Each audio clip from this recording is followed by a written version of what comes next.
নলবাৰীৰ কুৱাৰপাৰ নামঘৰৰ ষষ্ঠ বাৰ্ষিক প্ৰতিষ্ঠা দিৱস দিনজোৰা কাৰ্যসূচীৰে আয়োজন কৰা হয় প্ৰতিষ্ঠা দিৱস। নাম প্ৰসংগৰে নামঘৰত আয়োজন কৰা হয় এই প্ৰতিষ্ঠা দিৱস। ধৰ্ম আচৰণ কৰি ৰাজ্য শাসন কৰা ৰজা কোনোৱে নাই, কিন্তু সেই যুধিষ্ঠিৰ ৰাজ্যতে বিমংগল আৰম্ভ হ'ল।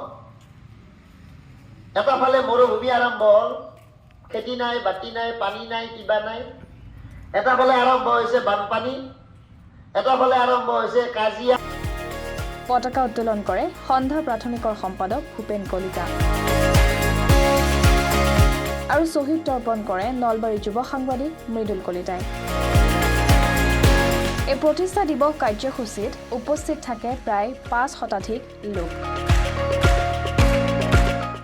আমি ষষ্ঠ বাৰ্ষিক এই কুৱাৰপাৰ চুবুৰীৰ সৰু নামঘৰৰ যি প্ৰতিষ্ঠা দিৱস, আজি প্ৰতিষ্ঠা দিৱসৰ কাৰ্যসূচী আমি ইতিমধ্যে সমাপন চলি আছে।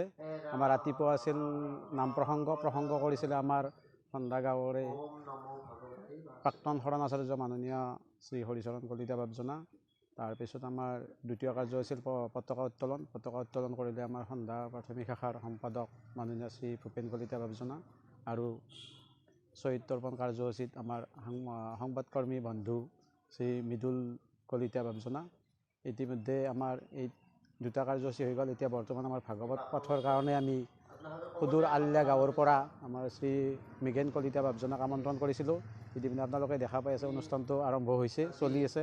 সকলোৰে সহায় সহযোগিতা কামনা কৰিছোঁ। আমি যি ষষ্ঠ বাৰ্ষিক এই প্ৰতিষ্ঠা দিৱস অনুষ্ঠানটো অনুষ্ঠিত কৰিছোঁ, আগতে আমি ৰাতি ঘোষা নাম গাই কিনে অনুষ্ঠানটো অনুষ্ঠিত কৰিছিলোঁ। এইবাৰ আমি অলপ ব্যতিক্ৰম ধৰণে ৰাতিপুৱাৰ অনুষ্ঠানটো অনুষ্ঠিত কৰিছোঁ। গতিকে আমি এই অনুষ্ঠানত এতিয়া যি ভাগৱত অনুষ্ঠান চলি আছে, এই অনুষ্ঠানটোত সকলোৰে সহায় সহযোগিতা কামনা কৰিছোঁ।